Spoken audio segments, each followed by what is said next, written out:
বন্ধুরা, আজ আমি তৈরি করব কাশ্মীরি ধোকা। কাশ্মীরি ধোকা তৈরি করার জন্য প্রথমেই নিয়ে নিয়েছি আমি 1.5 কাপ পরিমাণ মতো ময়দা, তারপর দিয়ে দিচ্ছি সামান্য নুন আর একটু সাদা তেল। সাদা তেল দিয়ে না খুব ভালোভাবে আমি এটা মিশিয়ে নেব। যতক্ষণ পর্যন্ত এটা থেকে একটা ডেলা মতো তৈরি না হয়ে যায় ততক্ষণ পর্যন্ত এটা আমি খুব ভালোভাবে মেশাবো। আর এটা যত ভালোভাবে মেশানো হবে না তত এটা খেতে ভালো হবে, আর জলের পরিমাণটাও কম লাগবে, আর টেস্টি বেশি হয়। তারপর আমি অল্প অল্প জল দিয়ে আমি এই ময়ামটা তৈরি করব।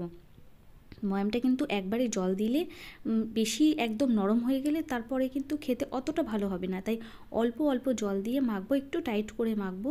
তারপর আমি এটা রেস্টে রেখে দেবো প্রায় আধ ঘন্টা মতো। রেস্টে রেখে দেওয়ার পরে তারপর আমি অল্প অল্প করে জল দিয়ে আমি এটা কিন্তু ধুয়ে নেব। অনেকক্ষণ ধরে এটা ধোবো, প্রায় 3-4 বার করে আমি না জল পাল্টে পাল্টে এটা ধুয়ে নেব। যখন পুরো একদম সাদা দুধের মতো জলটা পুরো বেরিয়ে আসবে, এই যে সাদা দুধের মতো যখন জলটা বেরিয়ে আসবে তখন না বারবার করে এরকম করে মাখতে হবে জলের মধ্যে করে।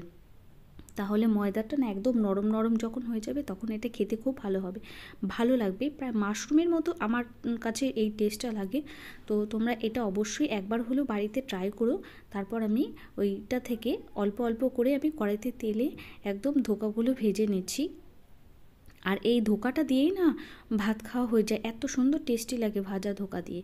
আমি তারপরে আমি এটা দিয়ে একটু তরকারি করব, তাই কড়াইতে তেল গরম করে শুকনো লঙ্কা, তেজপাতা আর গোটা গরম মশলা দিয়ে আমি ফোড়ন দিয়ে দিয়েছি। আর আমি আগে থেকেই সেদ্ধ করে রেখেছিলাম আলুগুলো, যাতে একটু নুন দিয়ে সেদ্ধ করেছিলাম যাতে আলুর মধ্যে নুনটা ভালোভাবে মিশে যায়।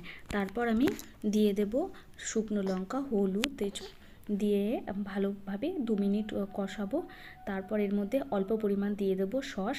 আর আগে থেকে আমি বেটে রেখেছিলাম আদা, রসুন আর কাঁচা লঙ্কাটাকে ভালো করে মিশিয়ে আর দিয়ে দিয়েছি সামান্য পরিমাণ জিরে গুঁড়ো, শাহি গরম মশলা সব দিয়ে একদম অল্প জল দিয়ে, গরম জলই ব্যবহার করব, তাতে রান্নার টেস্টটা আরও দ্বিগুণ বাড়িয়ে দেবে। তারপর যে ধোকাগুলো ভেজে রেখেছিলাম সেই ধোকাগুলো দিয়ে আমি 2 থেকে 3 মিনিট মতো রান্না করব, তাহলে কিন্তু এই কাশ্মীরি ধোকা রেসিপিটা তৈরি হয়ে যাবে। তোমরা অবশ্যই বাড়িতে ট্রাই করো, এটা খেতে কিন্তু অসাধারণ হয়। দেখো কত সুন্দর দেখতে হয়েছে। চলো বন্ধুরা, টাটা বাই, আজকের মতো টাটা।